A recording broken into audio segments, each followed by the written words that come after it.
There's so much I want to say, and I don't even know where to start, but hey, here goes.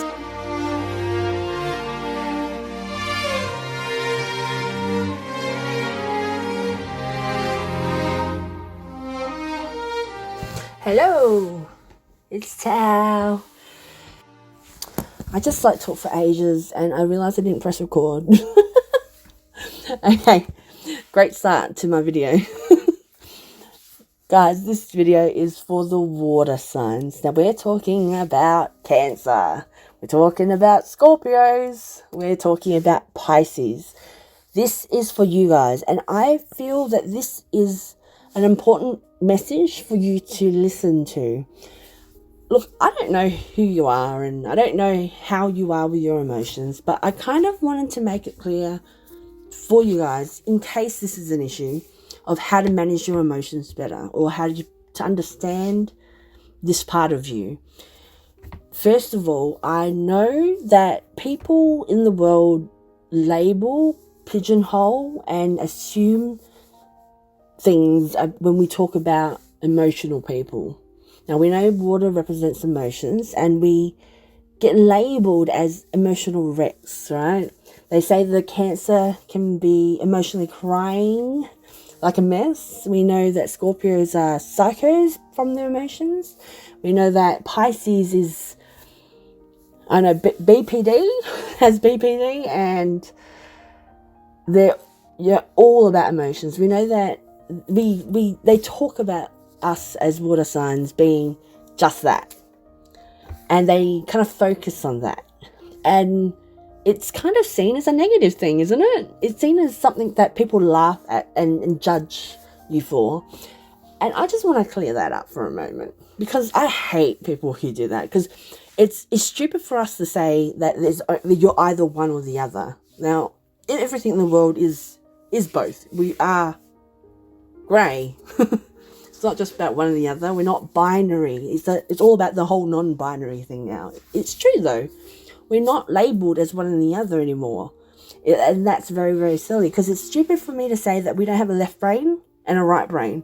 One is more logical, the other one's emotional, right? Left brain is logical, right brain is emotional. You're not one or the other, you're both. And that's the thing with even personality assessments. You're not just introverted, you are introverted and extroverted. You just may prefer one over the other and sit in one more than the other, but you do both, you know? Or it's like having your left hand and right hand. There's a preferred hand that you like to use to write things, but you can't ignore that the other hand that doesn't write is irrelevant, you know? And this is the same for emotions. Thinking and feeling is another dichotomy that we need to realize that it's one. If you are a water sign, it just means that you have the natural ability to understand your emotions, and it may present to the world out there which is a conscious, logical world, may judge emotions and feelings as a negative thing and assume it as a negative thing, as opposed to logical signs like earth signs, for example. See, the world out there in the world, is a logical earth world. There's structure, routine, there's way that we need to do when we make money, etc. That's all very earth traits, right? If you're an earth sign, you're probably better at doing the world out there than a water sign. Right? And that's a bias there. The world out there judges you because you're a water sign, because you're not earth. And that's not the right way to look at it. We're both. We have the ability to be logical as equal as we feel. And the same with earth signs. They feel too. It's just the difference between the two is they can't label their emotions as an emotion, because there's no logic in emotions. So they're more prone to be in the mind and thoughts and thinking rationally, critically, analytically, because that world doesn't have emotions. So there's a lot of biases happening, right?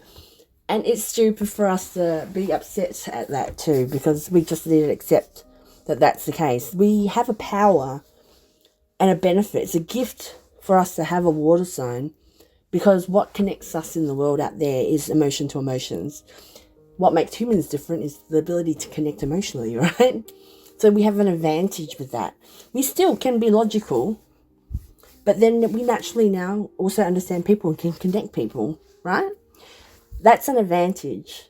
We're not less logical than a logical person. Just like a logical person feels what a water sign can feel, just because a water sign can accept it is a difference, right? Do you get what I'm saying? Because we are both in the other. So don't condemn yourself for what you feel. And I know that we may very well have come from families that did not consistently make us feel safe as a child, and hence our emotions may not have been regulated as a child, which can change how the radicalness of your emotions as an adult. It depends on your upbringing, right? It depends on if you learned tools to manage it better. And that's what it's about. Learning tools to manage it better. Scorpios are crazy, intense, and erratic and go psycho, etc. because they were repressed and never learned any methods to be able to soothe themselves with their emotions or be able to regulate emotions. And they learned from in moments of intense toxic stress and fear for their lives. They manage it by sitting in their mind and avoiding emotions. That's why when the emotions kind of come out, they come out in explosions and intensity. That's the Scorpio, right? Now, Pisces is emotions in general. They don't know where the borders are. So they kind of have mixed understanding of where emotions start and end and where logic starts and end. They're everything, right? Cancer is the first water sign. Cancer avoids emotions. And it's part of, they know, being the first water sign, that the world out there isn't about emotions. So they're going to try to put a wall between emotions and logic so they can function very well out there in the world. And that's not a good way to do it, Cancer. If you're listening, doubt it. But if you are, that's not effective, because that's not management of your emotions. You need to manage it better, because it's about, you are both. You can't ignore part of you. And the worst thing that you can do as a water sign is reject yourself or condemn yourself for feeling what you feel. Our emotions are the only accurate barometer or measurement of how our souls are. It tells us when there's a misalignment. When we feel unhappy or uneasy about something, it's because how we feel doesn't match up to what's happening in the world. Where there's a misalignment between what's happening and how you feel about it. That's not what you wanted in that situation. So that's the misalignment is what makes us feel disturbed, and that's what makes us give us a negative feeling. So it's our body, our soul telling us, we don't like this. It's making us feel negative, or whatever we feel, if we're sad, etc. Because it's the way that you don't want that. What we want is joy and happiness and fulfillment. When we feel happy, that's because what we feel is matching up to what we want in the world. When it's aligned, we feel joy and happiness. It's a measurement of how we are as people. And we can't ignore the emotions. You just don't know how to understand your emotions because no one taught you. That's the difference. So we need to try to change your perspective. If you don't understand that at the moment, you need to change your perspective of how you see emotions. It's only because you have a lack of understanding of them. And in your past, you may not want that repeated, but trust me, it's about the most healthiest way to go about it is to understand, accept your emotions for everything they are, because it's your soul telling you how you feel. Like, are you okay, not okay? And you want to feel okay, right? Because that's what you are, your essence, your soul. Why are you ignoring what your soul's saying, how you feel? It's the only measurement that we actually have. So you need to start accepting it. Now, accepting it's kind of difficult because the world is logical. We know how emotions aren't, and we know that emotions kind of don't put us ahead out there. It's kind of a hard pill to swallow, isn't it? And you may not know where to start, but let me tell you a story of how I personally went on my journey when it came to understanding and accepting my emotions. Now, as you may or may not know, if you listen to my other videos, you may know that I am triple water. I've got Scorpio sun and ascendant, and I've got Pisces moon. I was brought up in a family that was extremely spiritual. Things didn't make sense though, and I sat in my mind in logical and conscious reasoning. I sat in the world out there in society, because that's easy to understand, and you know what logical thinking is. You can confirm things. It's more safe and comfortable for me to logically confirm something or understand something logically, as opposed to not at all. When you don't have any logical understanding, it's a belief and it's spiritual. It's more of heart, right? And because my emotions weren't regulated, I'm not going to sit in my heart because that's uncomfortable for me. That's kind of terrifying, because it brings me back to a child where I was scared for my life because I thought I was going to die because I was a child. Because we fear a lot of things, and we were never soothed that. We never learned how to deal with that. So why do I want to go and sit in that emotion? So I've normally, as a water sign, I've always preferred to sit in my mind and think as opposed to feel. And this is very bad. I avoided my emotions to a point where I kind of got disconnected from them, when it's very much part of who I am. And it causes more problems in the long run. And I went about this all wrong because I didn't know how to handle emotions, and it's just too much. My well-being and my happiness comes down to learning that my emotions are just a barometer of who I am. I can't condemn myself for the parts that are very much about me. When I avoid parts of me, it's rejection of part of myself. And that's not the journey. That's not on my way to the journey of loving myself. And that's ultimately we want, to love ourselves, right? And you need to begin with, for me, I need to, when I have an emotion, I'm very much working on allowing myself to just feel, and consciously making that commitment to allow myself to feel what I feel, because it's valid. I'm allowed to feel what I feel. Label that emotion. Understand why you feel that. If there's reasoning why you feel that emotion, like this happened, that's why I feel like shit. And understand it logically in that moment, what's going on, but not condemning myself. Even if it's, silly for me to feel something, because it's never silly for you to feel feel something. But even if it's not confirmed logically, for example, let's say maybe you feel really insecure about something and you don't know if they want to be in a relationship with you, let's say. Make a conscious decision to say, I'm feeling really insecure and nervous because I'm scared that they don't like me. And it's okay for me to feel that, because it's okay to feel scared because I don't know. It starts off that small, you know what I mean? Just to give you permission to feel that. We're not calling you crazy, saying you're making assumptions that they don't want to be with you. It's not about that. It's just allowing you to even begin that emotion and labeling it so you understand what that is. When we don't label these emotions and really don't like them when they come up, you don't really know what emotions what. It kind of all mushes into each other and we can't make sense of it if we're trying to always avoid it, right? You need to label it and let it go, so we can let it go after we've feel that emotion, something happened, we feel that emotion, we accept it, we label it and let it pass, let it go. Just so, and don't hang on to it. That's what we need to ultimately work towards, right?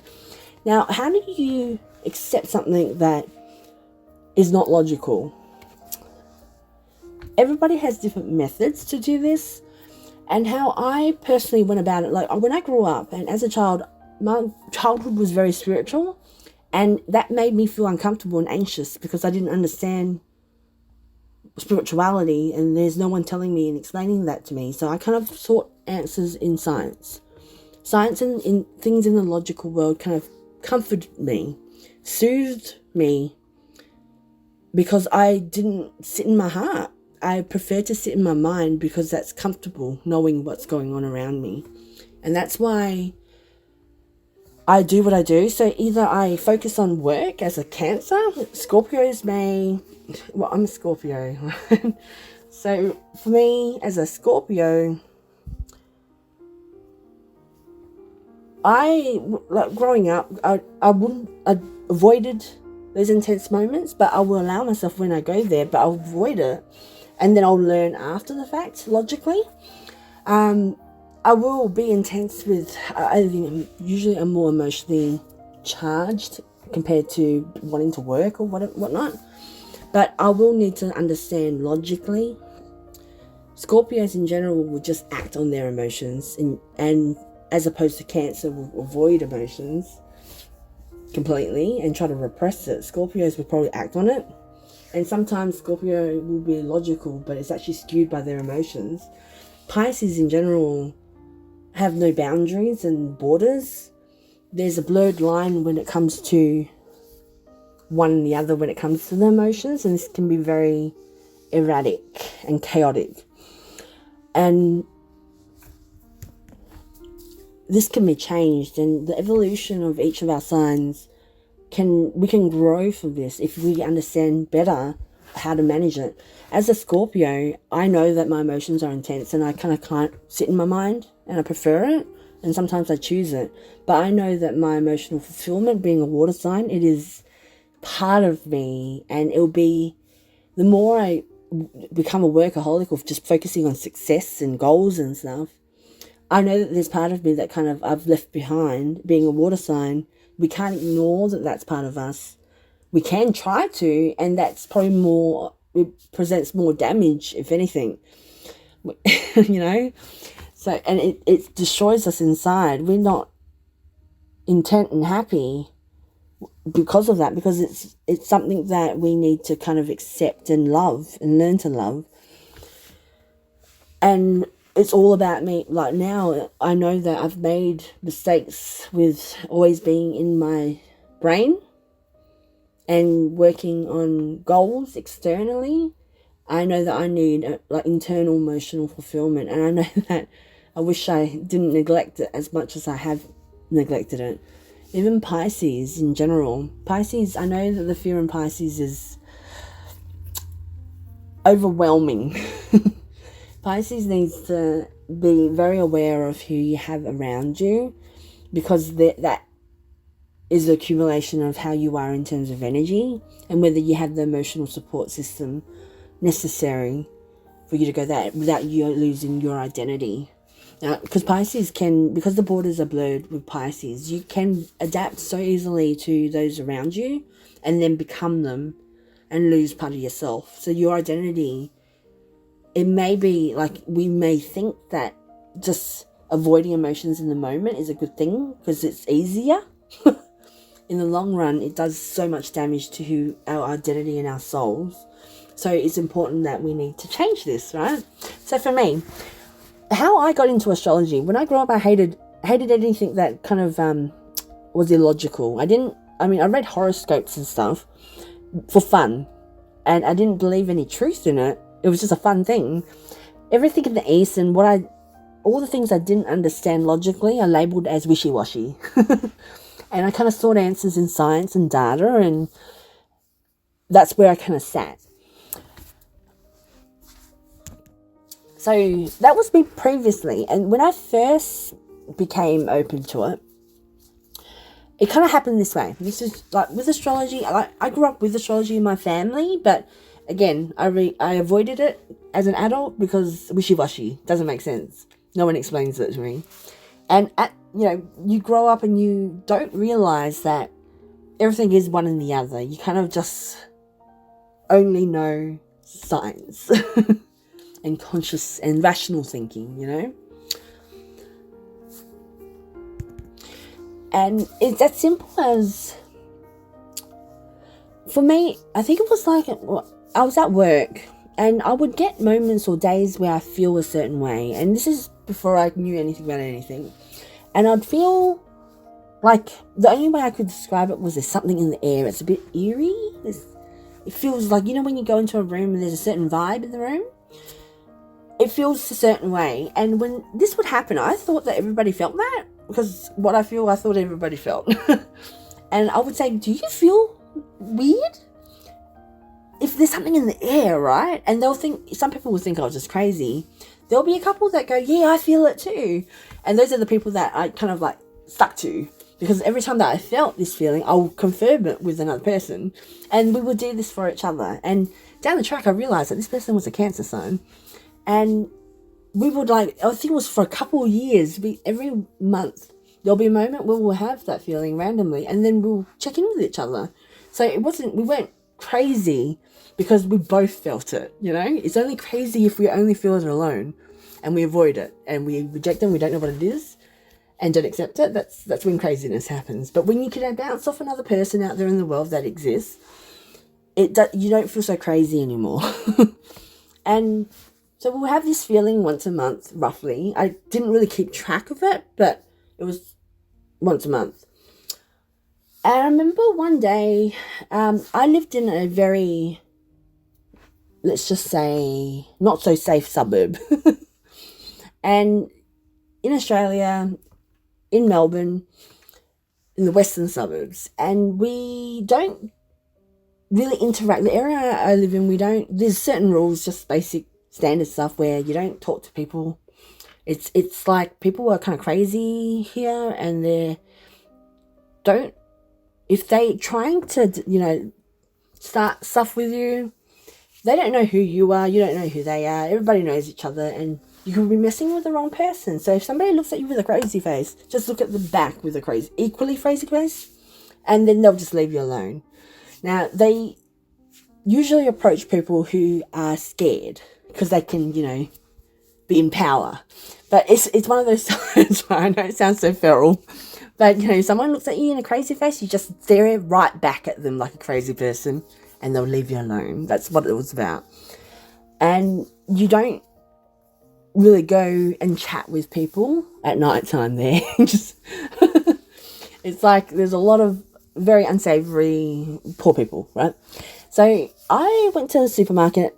I drove to the supermarket, and that's very normal. The supermarkets close at midnight in this area, and every time we go there, because it's attached to the cinemas and cafes, there's always people going in and out.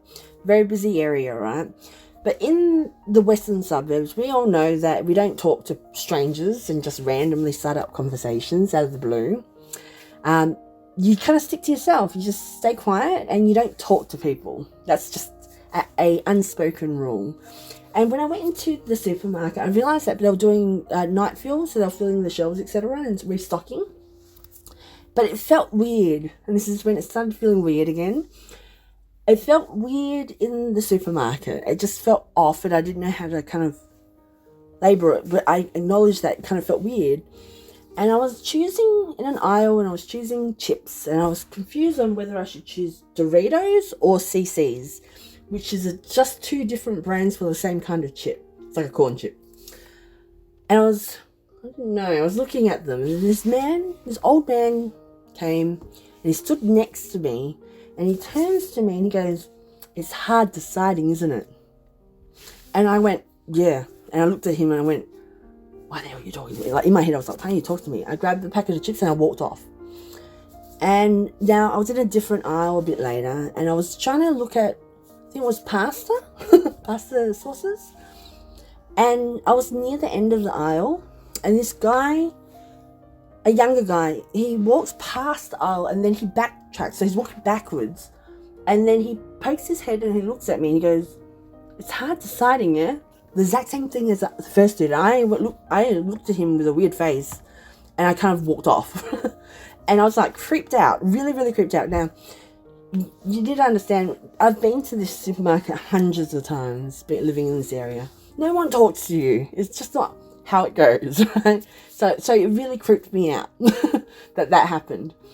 And because it's in such a busy area, when I walked outside the supermarket, for some unknown reason, there was no movement. So there was no wind, there was no people, I didn't see any birds. There was usually a flock of birds didn't even see the security guard. I didn't see the cars move. And there was nothing on the roads. It was just silence. And I kind of ran to my car because I was already creeped out from inside. And it was just a creepy situation. There's such a busy area usually. There's always something going on. It was just dead silence. Nothing moved. And I felt creeped out AF. I only lived like 5 minutes away from that supermarket, but I ran to my car, and at this stage, coincidentally, my car was having trouble with the radio, on the knob on the radio, like I can't turn the knobs. And suddenly, there's white noise that comes up, and I was trying to lower the volume, but I can't. So the knob is broken, right? So now I've got white noise, the sense of eeriness, and no movement on the roads. And I kind of just sped my way home because I was getting more and more creeped out, and the white noise wasn't helping. Now I get to my house and I parked at the front. I'm sitting there in the car, like constantly like obsessing over what is going on. And I looked up at the trees in front of my house, and I noticed that there's no wind at all. And I think that kind of enhanced the eeriness because there was no movement. And then I looked up at the sky and I realized it's the full moon. And that, you hear when you hear them say that, full moons, people go crazy. And that was something that kind of went in my head. I went, wow, is this a thing? And so I looked up, is it a full moon? Obviously a full moon, right? And so I looked up, I tried to remember when I last felt this eeriness, and to see if there was a full moon then too. And I remember running to my front door because that's how scared I was, because I didn't understand what was happening. I was just scared by it though. These coincidences and chain of events just creeped me out because I had no understanding for it. And I remember going inside. I remember I posted on Facebook, and this is back then when there was no other social media platform, just Facebook. And I couldn't get it out of my mind. And the next day I went to my friend, and I learned that she was a Cancer sign. And I said to her, hey, I think we get these eerie feelings maybe when the full moon is happening. And she's like, really? I went, I don't know, let's see. And not on the full moon day. Usually it's like a day max. Like usually it's the day before or maximum 2 days before a full moon. This is the eerie day that happens. And funnily enough, every month that when we got that feeling, it was the full moon. And it made me curious. I was like, oh wow, that's a thing, and we can feel it. Because we had that experience, and this is how we come to learn the information. I started becoming more aware of it. And when I learned more about astrology, you learn that when the moon moves through certain signs, the energy changes. And it's very slight in the way that the vibes are. But if you are a water sign, you have a natural ability to understand vibrations and energy around you, right? Emotions of people and how they feel. If you are more aware of this happening and you can label it in a system of understanding like astrology, it helps you maneuver in the world around people, understanding that they change along with the ebbs and flow of the tides, like how the moon affects the water. There's water inside us too, even if it's ever so slightly. Obviously we're not like a massive body of water like an ocean for it to have like tidal waves, but the gravity of the moon affects the water on Earth. We may have little water inside us, but there'll be changes because we are water too. It may be very, very slight and you can't register it, or you may be in tune and you can register what's going on. It's just, you just need to be aware of it and present in the moment to actually understand that it's happening and acknowledge that it's happening. And this was kind of how I kind of started my journey. And if you are a Pisces moon, if you have Pisces moon, or if you guys do look into this and for yourselves, when it's Pisces moon, when the moon transits through Pisces, it's the most entertaining thing ever. Everyone's a bit more spaced out. And those who are affected the most are the very logical signs like Earth and Air. They don't know how to deal with the energy of water signs, and it's the most entertaining thing observing people get affected about them. Pisces, I noticed that when the moon transits through Pisces, people are a bit more spaced out, a bit more aloof, even late.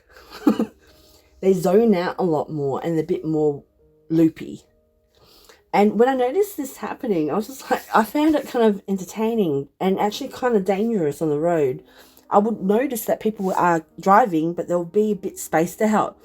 It really is dangerous. And they tend to go out in the streets and start drinking too. A lot of people. So it's a lot more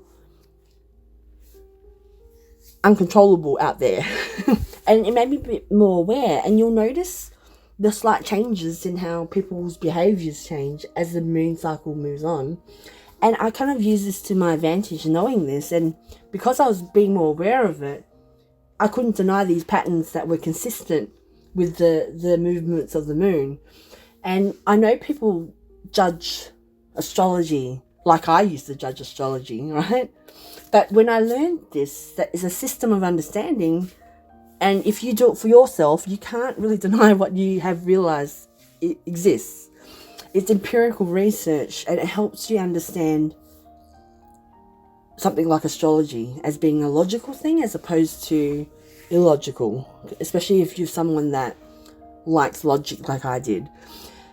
The empirical research that I did, it was undeniable, and I couldn't avoid the emerging patterns. I had spreadsheets of information of people, and I could categorize and see the patterns in certain traits and signs, and it's just a system of understanding. We've labeled it as words associated with astrology. That's all it is. And it helped me prepare myself for certain situations, and when dealing with people and understanding how I will react and how it can affect the way that I am feeling as well. So I started documenting this, and this kind of really helps understanding anything that you might be a little bit hesitant to understand, as it's not the typical way, logical way of understanding things like you used to. I recommend this for anyone that is a water sign to have like a mood diary and kind of align it to the cycles of the moon. And so you can see and predict what can happen, or manage your emotions better when the mood changes and people change. You can choose what's better for you. Like you can understand what days work for you, what doesn't, depending on the cycle of the moon. I mean, that's only a tiny aspect. I mean, astrology is so complex. It depends on the sun sign and all the other signs around you too. But this is just one specific aspect. So if you just start small with one aspect and then be aware of the information so you can see it present itself around you so you can confirm it, helps you understand what's happening. So when it comes to my emotions, I can actually label it now. I am more prepared for certain things. If I go through certain moods, I have understanding of why I'm going through them. And if they're more erratic than previous, I can understand using, like, astrology helps me shed light to that and understand how it presents itself. The more I move through life, the more data I have to better be prepared. Because it's not about, controlling those emotions. It's about just accepting it and managing it better so you don't get, steamrolled randomly because of it. And that's one method that I use to help myself navigate through the world. And it can be, once you understand and aware and label it and you can accept it, you start using it and seeing your emotions as an actual blessing and as a gift. And you can use it as this because it does give you abilities to understand those around you and understand their energies. You just need to logically make sense of it. But give that a go if you're a water sign. And if you have tried this, and I would love to know how it came about for you. And if you want me to share other methods that I use to regulate my emotions and manage my emotions better, be happy to share it with you. Let me know what you want. Anyway, thanks guys.